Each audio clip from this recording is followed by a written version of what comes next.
That being said, we won't see its natural bluish-gray color very often. We'll see a lot of that orange tint to it. That orange is the iron oxide that we have in our soil. All of our minerals either come from our rock or our soil, and they find their way down into here as rainwater trickles down through it, picks up minerals, and then brings it down into here.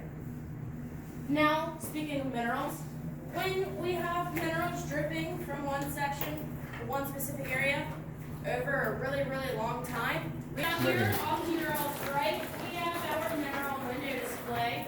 Now, it's that name because we have all four of our minerals that we'll be seeing throughout our entire caverns. That white colored mineral is called calcite. The orange is iron oxide. The gray is magnesium. And the yellow is sulfur. We'll mostly just be seeing the iron oxide and calcite. We'll occasionally see the magnesium, and we'll only see the sulfur in this spot and one other spot in our caverns. Thank goodness. Sulfur smells awful. That being said, you guys see that green stuff? That green stuff is algae. Algae is a plant. You guys might have noticed you don't see the sun down here. Naturally, a cavern is completely dark, which means plants wouldn't grow down here. Plants need sunlight to grow and feed off of. And our plants, so our algae gets down here because of us. We carry plant spores down on our clothing and it gets brushed off and deposited all over our caverns.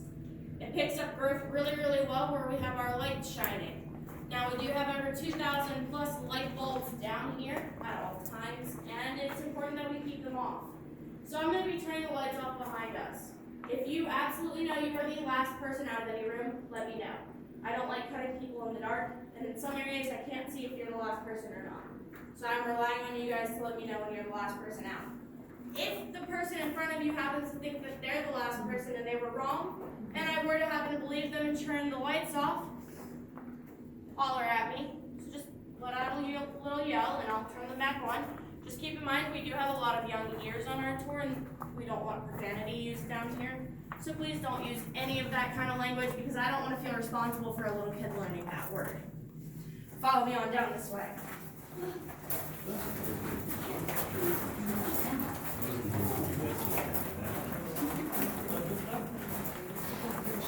Right down here, again off to your right, we have the natural floor of our caverns. At any given moment, you're going to be standing on anything between 3 and 15 feet worth of gravel.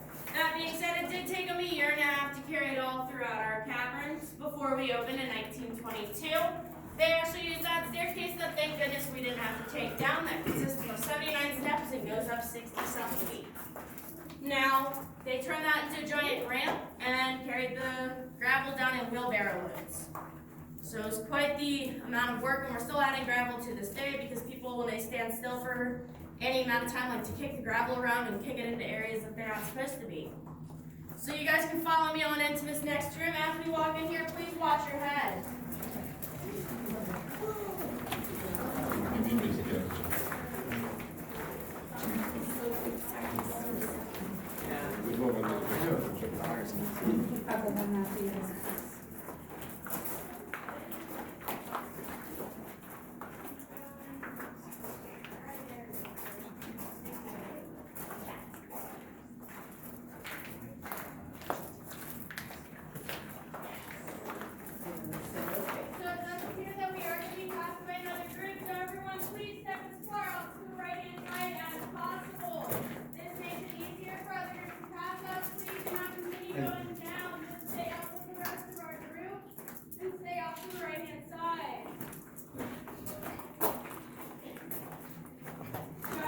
Bueno, como siempre, llevándole algo diferente.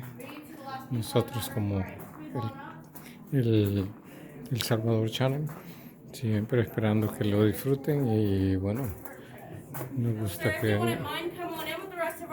Please and stand off to the right hand side so this group can pass us. My group, as y'all do follow me through here, just please do watch your head.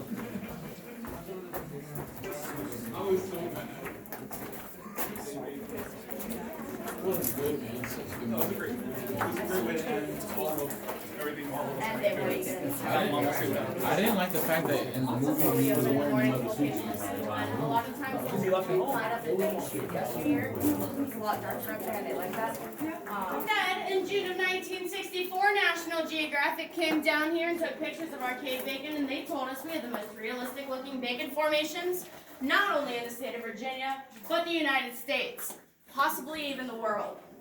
Now, we do have every type of cave bacon you might want to consume. Right back here, we have our own turkey bacon for people who prefer not to eat pork products or they're just trying to watch their cholesterol. Now, right here, we do have pork bacon for people who don't care about their well-being but prefer the better taste. And then we have raw bacon. Now, I don't recommend taking a bite out of any of our bacon formations, and that's because it will probably break through your teeth. It's not going to be fun. You guys can follow me on down this way.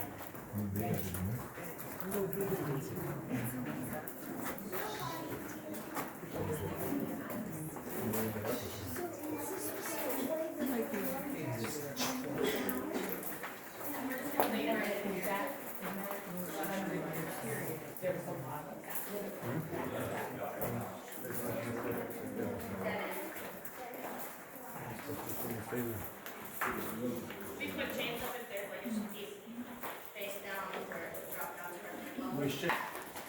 Well, that crack is actually a fault line. Fault lines are where earthquakes come from. They're a giant crack in the earth. Now that being said, our fault line has not changed or moved in the last 7,000 years, so we are safe down here. If there were any concern, we would not be bringing full tours of people down here. It would just be geologists. But that being said, we will be underneath of our fault line for pretty much the whole entire tour. We'll get to know it pretty well. Now, our caverns is a bit unique because we weren't only carved out by water like most caverns were. We were carved out by a mixture of faulting, so creation of the fault line, and water, which I think is pretty neat. This would have been remnant of the supercontinent Pangea or Laurentia. People aren't as familiar with Laurentia. But just imagine Pangea but slightly smaller. And creation of that caused lots and lots of fault lines and lots of mountains, so the Appalachians. And then the mountain chain near Western Europe. Did I have a question? Are there like critters that live here? Yeah. So we occasionally see a bat or mouse. The mice we see a bit more often because people don't follow our don't eat down here rule. Mice wouldn't naturally want to be down here. Anything that needs light to survive would not want to be down here. After 2 to 3 days of being down here, typically the mice go blind. And that's not good for the mice because then they can't find a way out or a food source, and they end up dying and smelling up our cave. So if you guys do see a mouse, please let me know in a calm way. Don't start screaming. That's a bit more concerning because you worry something happened instead. Just let me know if you see a mouse. We do need to let our managers know when that does happen so that way they can take care of it.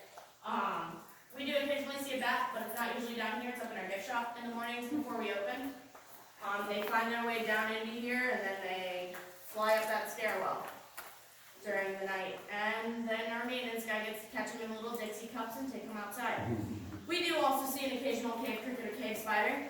Cave spiders are usually dead when we see them. Cave crickets, however, are usually alive but don't like people. Because usually when people are involved, it's, guys, look at this cave cricket. Shine the light on them. They like dark. So, that being said, we're not gonna, if we do see them, we're not gonna shine any lights on them. We're just gonna leave them be. Yeah, good question. Follow me down here. Photographic memory. That would not be good for them.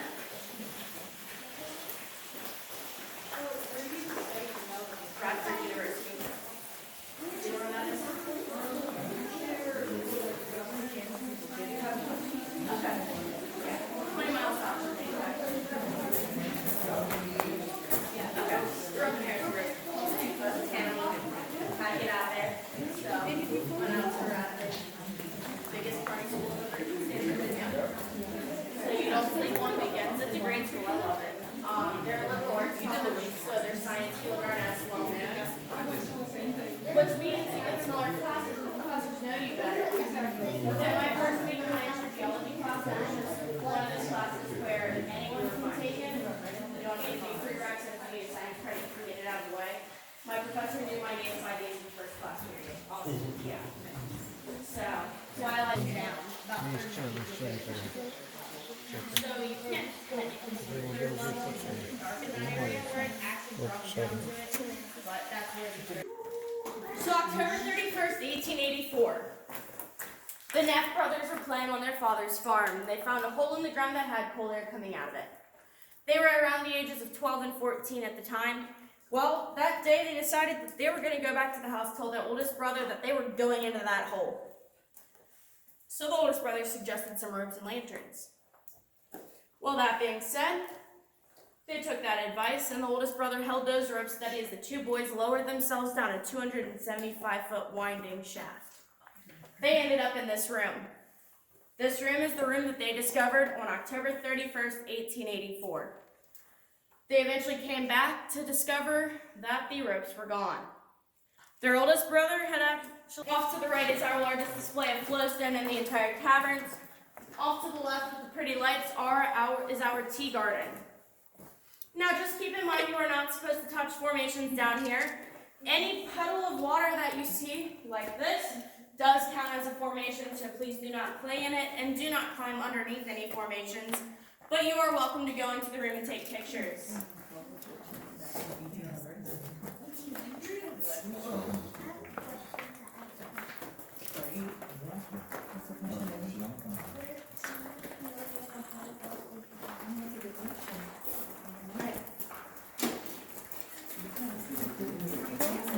So this room does happen to be our coolest and wettest room in the cavern. This room stays around 51 degrees Fahrenheit all year round instead of 54 degrees like the rest of our caverns does.